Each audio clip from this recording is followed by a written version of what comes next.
Turkish MC. Always love the clothes of Jimmy. British punk, yo, what I wanna be. Jimmy Star, new celebrity. We'll take you. Now we want to welcome to the Jimmy Star Show with Ron Russell, the esteemed, incredibly talented actor, Mr. James Faulkner. Hello and welcome to the show. Hello, thank you very much. It's a delight to be on your show. What a pleasure, what a pleasure. Don't Thank you. embarrass me now. It's late at night for me. I'm tired, and I've been on the second bottle of wine, I think. There we go. I was sharing. I'm well lubricated. I'm ready for anything you throw at me. All right, so let me introduce you to everybody, starting off with my cool, outrageous man about town co-host, Mr. Ron Russell. Ron. And by the way, the pleasure is all ours, because you, my friend, have worked with one of the people I am madly, totally enchanted and in love with. And she is a woman, not a guy. You would think it was a guy because I'm gay. And Jimmy's my husband, so he gave me permission. But her name is Michelle Dockery. Dockery. She was in Downton Abbey. Downton Abbey with you. Yes, she played Mary. He's so in love with her, it's not even Michelle. funny. It's rare to meet a woman of such elegance. What was that? Yeah, and I didn't have a lot to do with her, unfortunately, in the show, but I mean, there was a little bit. I remember saying to her one day across the dinner table, you know, I think old man Cinderby has a bit of a thing about your character, Michelle. And she looked at me and she said, go on, James, go for it. Go for it, James. Go for it. She has a wonderful I think she's a brilliant actress. We're going to see lots of her. Actress. And she's very, very different to the character that she plays, I can tell you. She's very straight, down to earth, very, very funny. Nothing like her rather tricky, egocentric character. She's a terrific girl. And it's no surprise to me that she's having a big success in the States with her show. Well, we watched five episodes. What's going on? Oh, I don't know. It's out of the screen suddenly. What is that? He said we switched sides. I don't know. I don't even know why that did that, but I'm not going to try and fix it now. These cameras go crazy. I don't know. Hey, boys, we're on the wrong side.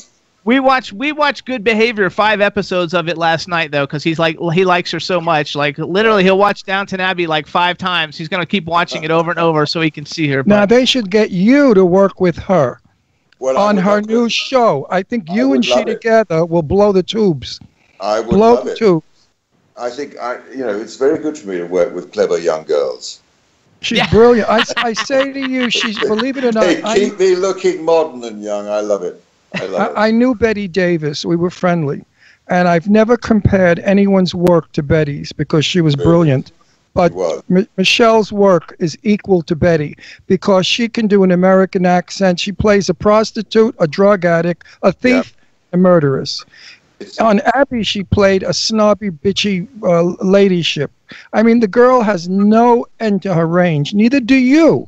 And that's why I'm segueing into you. I happen to enjoy all of your work, and I know you for a long time because I'm 77, and you've been around the bush a couple of times. I'm not far off you, darling. I've been around. I'm in, I think, my 48th year as a professional performer. But I'm still here. We're still doing it, aren't we? Absolutely, and doing We're still knocking it out there. I mean, you look absolutely stunning for your age. You're still a good-looking, sexy guy, like a Sean Connery kind of guy. Yeah, that's what I say to my agent. By the way, it's interesting. You should know this. I refer to my agent as Betty. We write to each other as Betty and Joan. We're so awful to each other. Wait, you know what? Hold on. We forgot to introduce a couple people, so we need to introduce you to our man behind the boards, Mr. Chad Murphy. James, welcome, sir. Good to have you. Thank you very much. And we have a chat room. No image of you, Chad. Oh, you can't see Chad. We have a chat room. You sound as old as I look, Chad. Thank you, James. He's in the station in Florida because we come out of Florida through New York, through everywhere. That's why sometimes we have. Anyway, let's get to the point. Hold on, we have a chat room full of people from all over the world. Every major country is represented, so say hello to everybody in the chat room. Hello, everybody. It's 9:15 here. No, not am I saying. We've been on it. It's 9:20 here in Valletta, Malta. And, there we go. You're somewhere in New York County, I guess. Yes.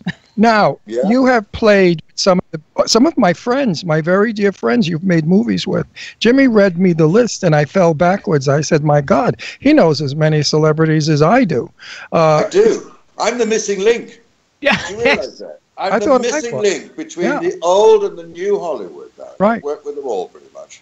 Well, Angelina Jolie is my number one because she was my daughter Deirdre's best friend, and they grew up together when we lived in Beverly Hills. Yeah, they went to school together.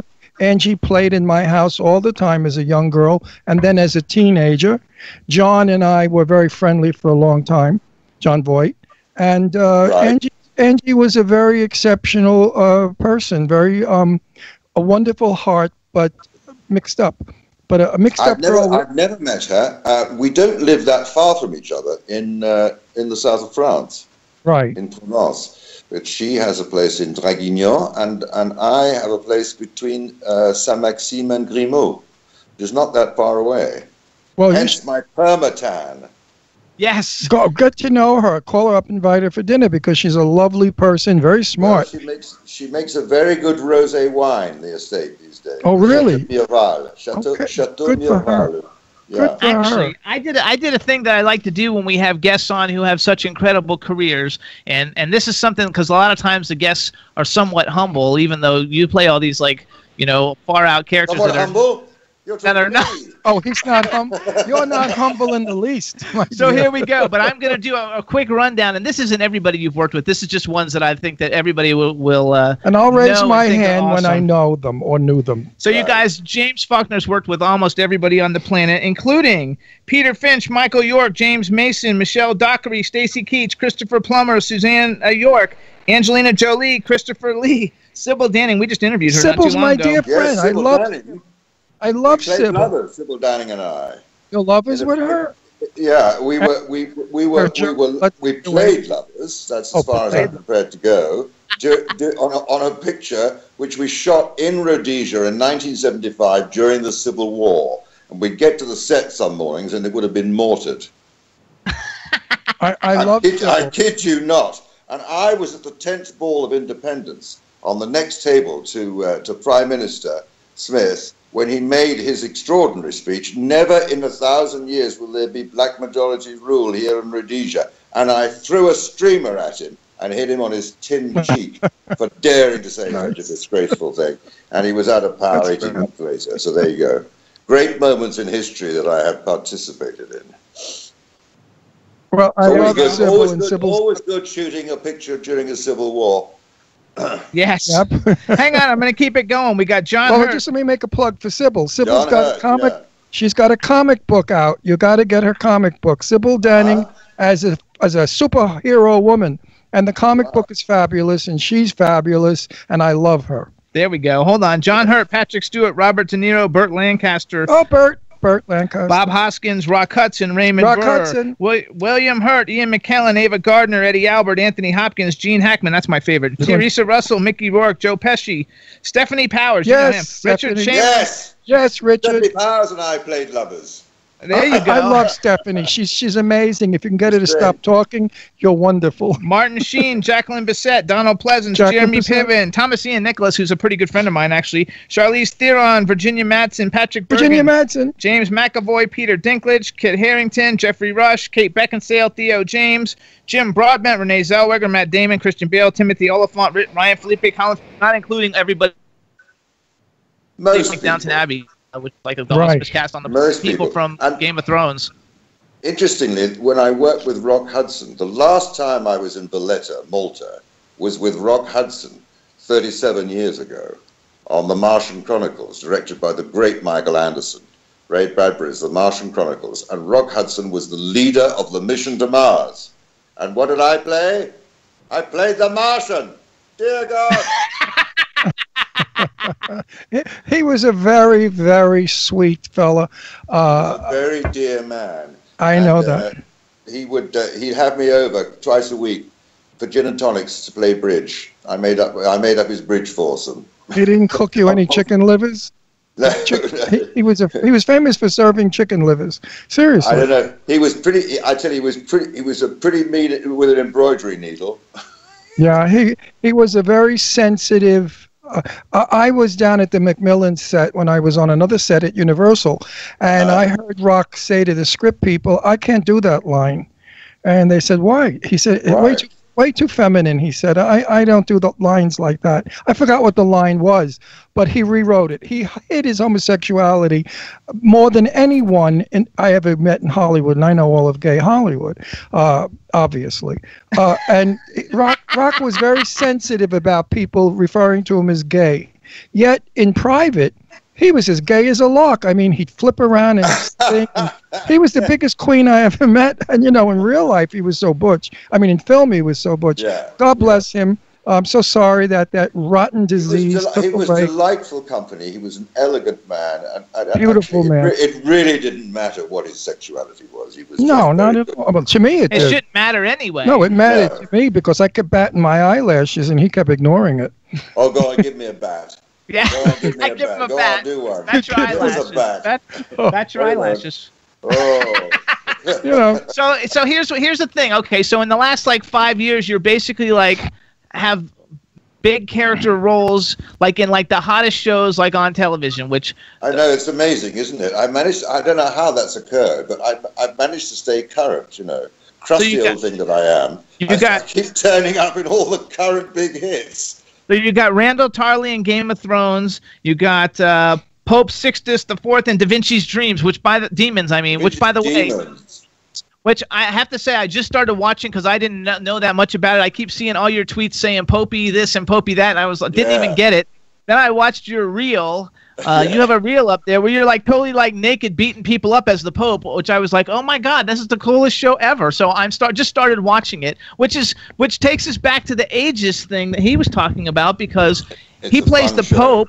He plays the Pope in DaVinci's Demons, and it's a major character. And then there's a scene where he's taking a bath and everybody's disturbing his bath, and he beats a guy, but he's totally naked, totally full frontal, everything. Totally full frontal. But what you don't know is it took a whole season for people to work it out. I also play my twin brother, who I keep in the basement. Oh, that's nice. Who's the real Pope? The Pope you see is the usurper. He's the fake Pope. It's really good stuff. I can't wait to see. Everybody's talking about it, so I can't wait to go watch. One is a psychopath. He's the one who's the one on the throne of St. Peter, and then there's the depressive who he keeps in the basement. Who eventually escapes and turns into a sort of rock god. I cannot. Do you know who did the first stand-up nude? Frank Langella. And Frank is a fabulous actor. Do you know Frank Langella? I don't know Frank Langella. Oh, yeah. Well, he's easy to know. He's very friendly. The last time I was in Los Angeles, somebody said to me, "You remind me of a kind of like a Brit version of Frank Langella." That's what I was going to say to you. Yeah. I was going there, and doing what you did is something. But if you got it, flaunt it. I mean, I'm modeling next week underwear for a Cachulo underwear company for benefit. Really? At 77, I'm strutting around, but luckily I can do well with the bathing suit and not look like I'm lacking any goodies.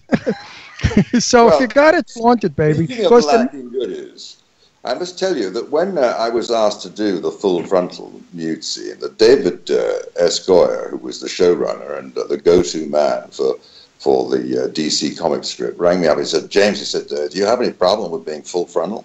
I mean, you've read the script." I said, "I've read the script. I'm aware of what you require." He said, "Do you have any problem?" I said, "Well, no, not at all, David. The thing is," I said, "you do understand that in the 15th century, that it was considered a mortal sin to be circumcised in the Catholic Church. So, unfortunately, I can't do the scene." Oh, you sneaky little rabbit. Oh, you little devil. So they did a body double? He said, "Oh, that's no problem. We'll make you a prosthetic."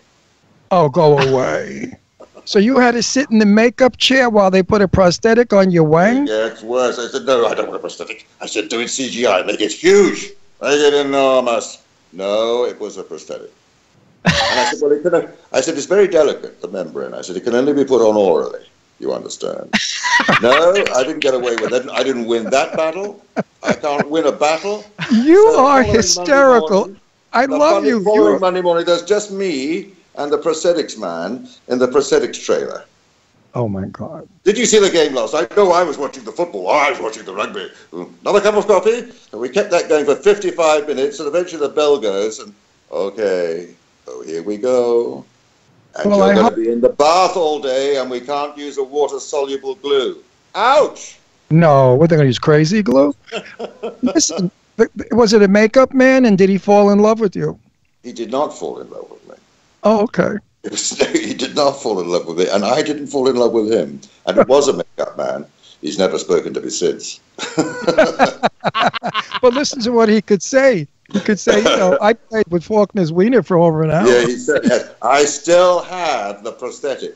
I'm going to auction it on your show right this moment. That's hilarious. I think you are sensational. I'm auctioning a prosthetic foreskin as worn by Popey. I think it's great. I want my viewers to hear this and see this. You can have a sense of humor at any age. There's a gentleman that is so young at heart. He's funnier than you stupid 20-year-olds that are tweeting all day, and you don't know your ass He's funnier than people that get paid to do stand-up, honey. Trust me. No, but wait a minute. The young ones today, wait, all they know how to do is tweet. They have no personalities. They don't even speak to each other. It's sinful. Mind you, it's difficult. It's really hard having an opinion today. I mean, if you're a stand-up, you've got to have an opinion. You have to have a view of life. And that's really difficult today, because every time you open your mouth, you're going to offend somebody. Absolutely. And this is getting harder and harder, and everybody now has a means of expressing, you know, and they can fire off the brickbats the following second. Wherever you are in the world, and you can be shot down in frames. I hope that I still continue to travel this world with an open heart and with love, and still find great joy in this world. And I hope people understand that. And I don't criticize any particular group or race or creed or whatever it is. I'm having a good time, and I want you to have a good time along with me. So nobody be horrid to me. I don't deserve it. Do me a favor real quick. We're losing part of your head. Flip the back part back a little. There we go. Yeah. There we go. I feel the same way you do. The will to live here. Yeah. I'm having to hold the screen in order to have any light on me. James. I got lots of emails saying, Ron, what's your political party, Democrat or Republican? And I said, no, I'm a free thinker. I'm not a Democrat. I'm not a Republican. I'm a free thinker. Whoever I think is right and can do the good job, I will vote for. They don't necessarily come in, but you're a pragmatist. Yes, you're a what? Pragmatist. Oh, I thought you said a faggotist. No, I said a pragmatist. You gotta love it. I love it. You know what? I love you. I hope we meet one day. I do film also. I do film also. I'm an actor. I've been in a lot of television, but one day when you're in LA, we've got to have lunch, the whole gang of us, because you are a hoot. And I come over from time to time. I come because I have a son who lives in Los Angeles, and indeed now a grandson. Oh, so you've got congratulations! And you have a gorgeous. Yeah, thank you. You have a gorgeous wife. I see all the pictures on. How old is your wife? 25, 30? My wife is younger. Her age is not important, and I would never reveal it, but I will tell you that my wife and I have been together since the day we met, on October the 26th, 1976. We have never been apart. Good. She came to interview me for the Tatler and Bystander magazine, which is a society magazine in England, and I was the Bachelor of the Month, and had been asked by Dunhill to model their first collection of tweeds, which I did in a light drizzle on Hampstead Heath. And Kate was my interviewer and wrote the article, and at 6:30 in the evening I proposed to her, and we have never been apart. Oh my gosh. Well, Jimmy and I have a pretty good record. We're never apart. We work together. Well, we've only been together 5 years. Yeah, but that, well, you know. Oh, wow, that's pretty good. I don't have 40 to give you unless you want to contact me. We've managed 41 to date. No, oh my gosh, though, that's really good, because your wife, I thought your wife was about 40, so like, she looks incredibly like you. She looks fabulous for her age, and she's incredibly beautiful. We keep each other young, Jimmy. That's you go. You love it. I love it. That's the answer. But seriously, I wish I had 40 years to give Jimmy, but he can have a seance if he wants. He can have a seance, and I promise I'll come through. Come and haunt him. I'll kill the next one that comes along, because after I croak, he's going to go find somebody else. I feel sorry for that poor queen. I will torture her to death. Wait a sec. So go back. You are a caution, my darling. Listen, I'll hold you to that. The next time I'm coming over, I'll direct message you, and we'll get together and have a fun serious. lunch. You know, okay? Do you ever go to New York? Because we're in New York a lot. I haven't been recently. If somebody would care to invite me, I will happily turn up. No, well, we'll invite you, but I'm saying I have a lot of friends that you probably have worked with or know out in L.A., and I would like to have a little bit of a gang of us all together, the funny ones. All, like, I was dear friends with Richard Blackwell, Mr. Blackwell, the 10 Worst Wrestlers guy. You actually played somebody named Richard Blackwell in a movie, didn't you? Did you play Richard? I did. Not that Richard Blackwell. Not my Richard. I've given my Richard Blackwell. My Blackwell? No, it was a different Blackwell, but he played a character named Richard Blackwell. But I have played a Richard Blackwell, yeah. Yeah, I thought so. Well, anyway, Mr. Blackwell had a sense of humor similar to yours. He was very dry-humored and hilarious. Of course, he's gone now, and I'm sorry. But you two would have had the best time together. Hang on, though. I want to go back to Popey for just one more second. Popey! So, Popey, splendid. Because I really can't wait to watch this show. Like, I really just started yesterday when I was I looked at your reel yesterday, and I was like, oh my gosh, this looks like such an... And then I started Googling it and seeing all the comments. You guys, it's on Starz channel network anybody who wants to know. Okay, so like when you're in that scene, is anything else prosthetic? Do you have a real rear end, or did they like give you a fake butt? No, they did not. No, I put weight on to play that role. I've taken off 20 pounds since I played Popey. You can't play the Pope thin, especially not when he's in the bath with, young men of 18 years old. He's got to be fat and bald and horrible, and rumbly voiced. And also because I was playing the brother, so I had to play one concave and one convex. That's as clever as I get as an actor. I love the way he speaks, the way he thinks, the way he gets it out there. It's so unusual. Not like here in our country, we're very quick, frank, and brutal. But you have such class. You could probably say, go fuck yourself, and it sounds like a compliment. I could. Do you want me to try? Yeah, let's say it. You don't mind.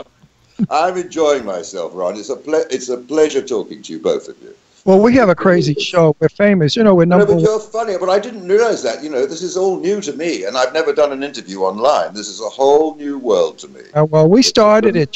Jimmy and I started this, believe it or not. Now many people are following us, but we're the number one web show in the world. You're being seen right now by over 4.5 million people. Yeah, by the time we get done in syndication, it'll be a little over 4 million people. Yeah, and we're in every country. We're in Germany, England, we're in Australia, we're all over the place. So Jimmy and I started off with this crazy show, being just ourselves, and it's not an interview show, it's a conversation show. Like we're having cocktails. You and I are having drinks with Jimmy, and this is what it's. And the people absolutely love it. And the friendlier we are. I mean, your show, I got news for you, my dear. Your show, I'm going to tell you what your hits are. Your show is going to get outrageous hits. I know it already. He means your show, meaning your guest appearance on our show. Your guest appearance now. We call it your show because it's going on Roku TV where people can access it whenever they want. We have a thing on Roku. So we're very, very visible. We're very, very big, but we're not show-offs and we don't brag. We just do publicity. There's a difference. Ron, when I started as an actor, it never occurred to me that one would ever achieve any celebrity or notoriety or anything. It was really about the work and about transformation. My whole career has been about transforming and being other people, being part of the story, being the pop-up in the storybook. So when I'm stopped in the street on the rare occasion, it's like being smacked in the face. It really is. It's like being smacked in the face because it means that I'm still visible, whereas I should have assumed myself completely in the role. Let me give you a little Brooklyn, okay? That's where I'm from. Yeah. Real tough guy talk. I hear it. If you sucked, you wouldn't be on film. You're a good actor, and that's why they go after you, because they know they can enhance their shitty movie by having you in it. All right? No, but that's not the point. That's not the point I'm making, Ron. The point I'm making is that I only want you to think of I don't want you to think of the actor when that character comes on. I want you to be in the story. Absolutely. Following the story with that character, with that role. So that's why I get so much pleasure. I've been doing this for a long time, and I've been ignored. When I have a putative title for my autobiography, which is Acting in a Vacuum. Yes, but also you live in the south of France, and you would not have been able to live in the south of France if you took tokens in the subway. True. Look at me, permatan from Sunshine. I mean, I live it. No, but so you must have made a damn good living at actors, which most don't. So you're very lucky to have lived a good life as an actor and working, still be working. And at our wonderful young ages, because you and I are certainly not. I feel I am much younger than I am. Don't you? Yes, I do. Of course, you act more. You are younger than you. I believe you're 70 according to your 69. No, 69. Next year I'm 69. I'll be 70 next July. And you know what? When you're my age, you'll be the same, if not better. We just keep going and going until we explode. And then it's over. Yes, I'm having. One feels I should have a little bit of reconstructive work done very shortly. Just a stunningly beautiful. You're a beautiful 69-year-old man. I am natural. I didn't do anything to my face. I don't believe in that shit. If nature makes you look young and handsome when you're 100, stay natural. Because you got more hair than I got, Brian. Well, yeah, I'm Italian. Italians have hair. You know. Oh, that's what it is. I mean, Italians are not an Italian. Well, there's a few I know that are bald. That's because they wore peak hats all their lives. But let's go on. I never wore a hat. Therefore, my hair was always growing. Very wise. Don't constrict your follicles. Exactly, because the hat. What happens is the hat protects the skull from the sun and the weather. So the hair decides not to grow. But if you would never wear a hat, the hair is to protect your skull. This is what I read in one of the things on my Facebook page. People that wore hats since 7 or 8 years old, these stupid peak hats, are bald today. Almost certainly. The thing about going bald, of course, is you lose the early warning system, you know. So when you get to a low doorway, the first thing that goes is the scalp, not the hair that moves. Yes. Oh, you don't have feelers. Your hair is your feeler. I agree. Yeah. So you play like such a wide variety of like different characters, and a lot of times you play somebody. I mean, because you're so friendly. Like on Twitter, you're friendly, and like now you're very friendly. But a lot of times you play such characters that everybody like is totally fucking intimidated by. Yeah. Randall Tarley, what a nightmare. A man with absolutely no sense of humor. But then your Uncle Jeffrey. Then your Uncle Jeffrey, who's kind of like Uncle a person. Uncle Jeffrey is a complete idiot. You know, have you ever played a character that you're embarrassed of? Because I did. I played a movie not long ago, and I hate the movie, and I'm so sorry I was ever in it, but they promised me one thing, and they delivered another. Has that ever happened to you? Well, I know what you mean about... You think you're giving one performance and you give another because it's been tweaked in the end. It hasn't really happened that badly. I duck the role usually in the first place if there's going to be any real ambiguity. I mean, there are a couple of types of people who I will not play because I simply don't want to make that journey. Which are? Well, I don't need to go into that, but there are a couple of journeys that I will not make, Ron. Well, one thing though I noticed by going on your IMDb, which you guys should check it out because it's like super impressive. Well, excuse me, I have to interrupt you. Well, Jewish is not one because you play Jewish man in Abbey. So now I got to figure out. Have you ever played a gay man? I played Herod, King of the Jews, darling. I've done a load of. Have you ever played a gay man? Have I ever played a gay man? Well, Sixtus the Pope is gay. He's largely homosexual. Okay, so that's not it either. So what's left that you wouldn't play? No, there are a couple. Ku Klux Klan or a Nazi. Would you play a Nazi soldier? Yeah, I'd play a Nazi because it'd be kind of fun and they have pretty uniforms. So there's nothing left that you shouldn't do. I can't imagine. And well, what fun to be on, to be on the other end of a telescope, in a submarine or something. I've only ever played comedy Nazis, curiously. Comedy Nazis. I've done that business, yes. Right. No, I don't mind. That's quite all right. Actually, and anything period, I'm unlikely to have a problem with. Anything that's in the past. You've done a lot of that. You've done a lot of period ones. And you look period. I mean, you could play I love Prince. that. But that's the great thing about being an actor. You have the keys to the time machine. Not all. I mean, Tony Curtis, who I knew and who I loved very much. Tony was a friend of mine. He could not play period for his life. He still sounded like Brooklyn, Bronx, and New York. And I teased Tony about it, and he got mad. He really got angry with me. He said, I did a very good job in Spartacus. I smiled. He's smiling. I said, because when you said something to Kirk Douglas like they ate a water, the water, that's a giveaway. So Bethlehem, which way? right. So how was... I love Tony Torrance. Loved him. How was Underworld and how was Kate Beckinsale? Because Chad, who's our engineer, whenever we ask him like who he would want to meet out of anybody, he thinks she's like the hottest. And so how was Underworld and how was Kate Beckinsale? And how did you like doing vampires? Kate Beckinsale is fabulous. I first met Kate when she was about a year old. Oh, wow. Because I knew her father a little bit, and he was working at the old 10 Studios down in Teddington, and I was there doing a series, and he asked me back for tea one day, and there was this little brat, crawling around the kitchen floor, and that turned out to be Kate Beckinsale.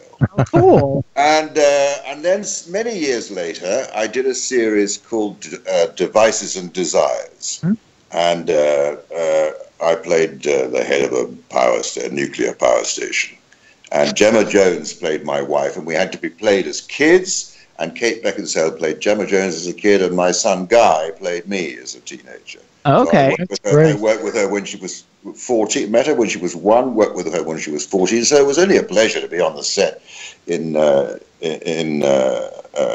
Czech Republic. And how did you like that? Largely shot in Prague. It was a bit of a disappointment for me, the film, if I'm honest, because I remember asking the director, I wanted to have a discussion with her about vampire DNA. Okay. And because I felt that one should somehow suggest that fizzing in your veins was a different metabolic makeup, if you like. And we sat down to have the talk. Her phone rang and she left the room. So I never had the talk. So when I saw the film, I felt I was somewhat out of kilter with everybody else, because most people were playing it as if they were the vampire next door. I didn't feel any particular style or any or that they belonged to a different breed of being. And I wanted to try and explore that. And let's just be polite and say I was disappointed. Okay. All right, that's a fair analysis. But that's cool, though, just doing the whole vampire werewolf thing, because that's something different. She's great, and nobody looks better in a vinyl catsuit. Yeah, I bet that. Yeah. Well, did you hear that, Chad? Got it all. There's another actress that has been so overlooked by Hollywood. When I was very young, I used to do wigs on Broadway, style the wigs for Hermione Gingold and also for Tammy Grimes when she was doing Unsinkable Molly Brown. I was downstairs in the Tombs, and there was a baby carriage there. And in the baby carriage was Amanda Plummer. No, maybe a year and a half old. 30 or 40 years later, I ran into Amanda at the Ivy in L.A., and I said to her, I knew you when you were a baby, and I told her the story. Now we became friendly. We sat down together. We had dessert. I said, what the hell is going on with your career? I said, you are one of the most brilliant, intense actresses I have ever seen on the screen. You're phenomenal. And she said, I'm just not beautiful. I said, really? You don't think you're beautiful? There's all kinds of beauty, my dear. And your beauty is in your talent, and your beauty is in your look. I said, you've got to get more work. And she held my hand and had tears in her eyes. She is the sweetest, tiniest little dearest thing in the world. And for anybody out there that's looking for a tremendous actress, please contact Amanda Plummer's agent. She needs to go to work. She was in Hunger Games. Well, I remember when she first appeared, and I was very struck by just how arresting she was on the screen. She's fabulous, don't you agree? Yeah, I do agree. And you remind me that I haven't seen her in recently that much. I was really struck by her when she first appeared. She was in the second. I don't know, is she related to Christopher? Her daughter, his daughter, Christopher Plummer's daughter. Oh, she is. Oh, right. Oh, well, he was married to Tammy Grimes. Her mom is Tammy Grimes, and her dad is Christopher Plummer. And she's absolutely and he did a movie with Christopher Ron, Plummer. I'm very, very bad at show business genealogy. I really am. It's not my study. That's okay. I worked with Christopher in 1974, I think. A film called my first lead in a film called Conduct Unbecoming. Well, he's a great guy. He's a nice fellow. Which is a really nice movie, and Christopher's in it. And the film is a story of Michael York and myself, on the northwest frontier, and I'm accused of raping Susanna York, and Michael York defends me, and I didn't do it, but I take the rap because I want to be kicked out of the regiment. Okay, that's a hell of a way to do it. So yeah, in the trade, the film was known as Back Passage to India. Yes. Okay. So I have a question though for you. Okay. That gives you a clue. Yes. The form of rape that I was accused. Yes, I got you. Back passage. No, I got it. It's all to do with pig sticking, you see. No, I wasn't going to run with it because I can go on and on and on and turn it into a XXX-rated statement, and I don't want to do that. No, because you're much too classy for me to do that. So one thing that almost every actor has on, like a list of like they were extras or had like really small roles like before they got started. But when you go to your IMDb, basically like you don't have you weren't like an extra, or I mean you basically started out with good roles right off the bat. James, they warned us that the terrible hurricane that's in the United States right now would cause difficulty, so that because we go from here to Florida and from Florida to you and then out to the public. So I apologize for the terrible. I hear the storm is retreating now. Is that correct? It's supposed to, but they're afraid it's going to go out and come back in and hit Louisiana. It's the worst hurricane ever to hit the United States. No, I've seen all the. I listen to the. I sleep very badly, so I listen to the news during the night. So I'm fully up to speed on it. Right. There you go. Awful thing. Okay, so because we only have a couple minutes left, because we're gonna have. Yeah, you want to get? You're tired of you. Get rid of me now. No, we're no. I don't. I wish we could have you. What can I tell you? The top 7 agents in London wrote to me the day I was leaving drama school. I went straight, joined an agency. The following day, I had a job, and whatever. That's awesome. I've managed to keep the balls in the air. Let's put it like that. That's literally very good. Now listen, James, I'm going to ask you a question, and please answer what I want you to answer. I will do my best. Back again on our show? Would I come back? Oh, you two are great. It would be a delight to come back. I'm loving your interview. Everybody's loving much. it. Next time we come, I won't schedule a second guest, so that way we can talk longer. If you want to do it, you know, you are such a personality. You have such a way about you. You're a cross between Clifton Webb's humor, because Clifton Webb had fabulous humor. You know that. He had an attitude. He was a brilliant actor, Clifton Webb. And you're a cross between him and Sean Connery. Well, that's a compliment.